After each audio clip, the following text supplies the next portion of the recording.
Today we are going to do on the topic this is and that is.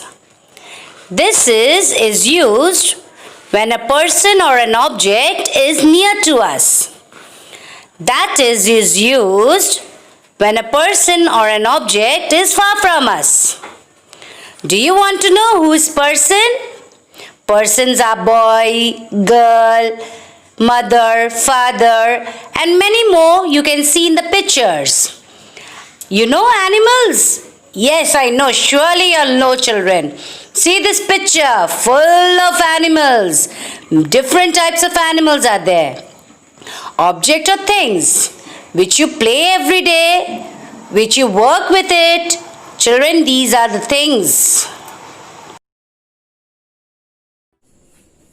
Good morning, kids. Hope to see you all again. Today in the English class, we are going to do this and that. You all know what is this and that, children. But still, little description has to be given to you all. I will surely give you all a clean explanation about this and that. Now, children, quickly take out your English book. That is your English Primer Book B. Children, today we are going to do this and that on page 36 and 37. So on page 36 you can see here there's a definition written about this and that and these and those. These and those we will do later on, but today we are going to do this and that. So this and that is used in the singular.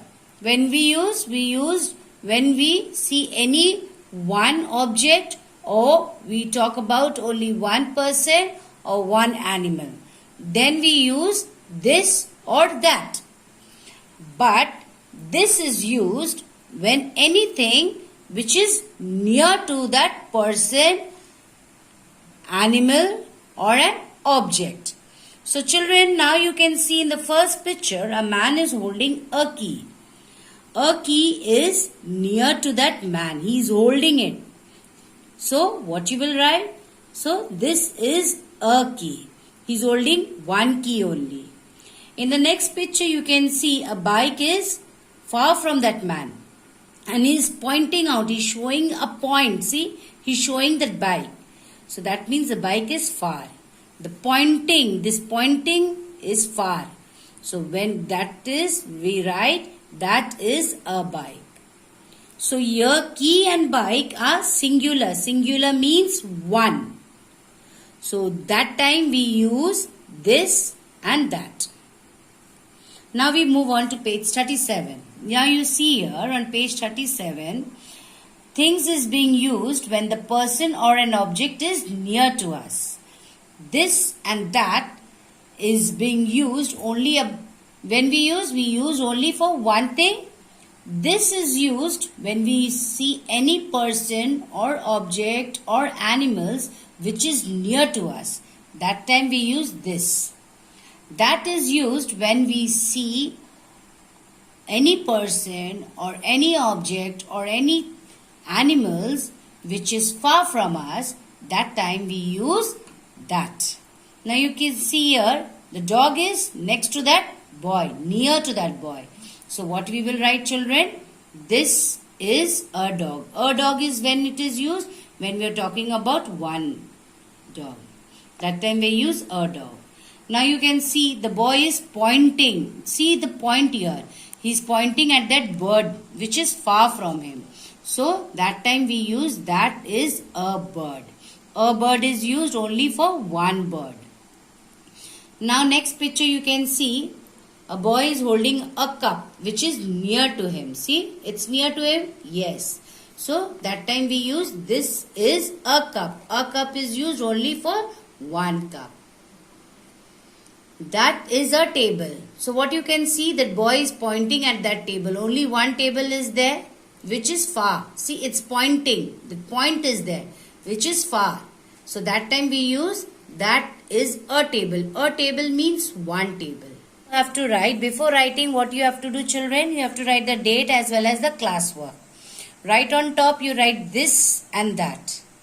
Then make two lines like this, how I made it. Write near, N-E-A-R, near, F-A-R, far. When do we use near? We use this for near, far for that. And this and that is being used only for one person, animal, or an object, that is thing. That time we use this or that. Now we will do some writing here. Down, children. Fill up the blanks with this or that. Now in the first sentence, what do you see? The ball is here. No pointing is here. No arrow is here. That means it's near. So that time we use this is a ball. See, here is an arrow here which is pointing at that orange. So it's far. This pointing is far. That time we use what, children? Far is being used, that. So that is an orange. Now in the third sentence, what do you see? A pot is there. No arrow, no pointing is there, which shows it's far. Is it far? No, it's near. So when it is near, so what you have to write, children? Near means this. So write, children, THI is this. Yes. In the fourth sentence, what do you see? A tree is here. An arrow is here which is being pointed. See, it's far. Yes, it's pointed. So which is far, so what you will write, children? That. Yes. So that is a tree. Now in the fifth sentence, what do you see? Umbrella is here. Any arrow is here? No arrow. So what you will write, children, for near? This. See, no arrow. So what you will write? This. So this is an umbrella. Now let us revise once again. See, any arrow is here, children? No. So read the sentence. This is a ball. Yes. Now in second sentence you can see an arrow here. That means it's showing it's far. So what you will write? That is an orange. Now in the third sentence, what do you see? Arrow is there? Yes, na? No, there's no arrow here. So it's far or near, children? There is no arrow. It is near. So what you will write? This is a pot. Now next sentence is, there's an arrow here on the fourth sentence. What do you see? An arrow here. A tree is there. So arrow shows that it is far. Yes. So what you will write? That is a tree. In the fifth sentence, what do you see here? An umbrella is here. Any arrow is there, children? No. So what you will write here? This is an umbrella. So children, this was for today, this and that. Whatever we do in the English CW copy, what you have to do, you have to copy that same thing in the FW copy. Be neat in your work, do the coloring as well as the drawing, and learn what is being taught to you. So, bye-bye.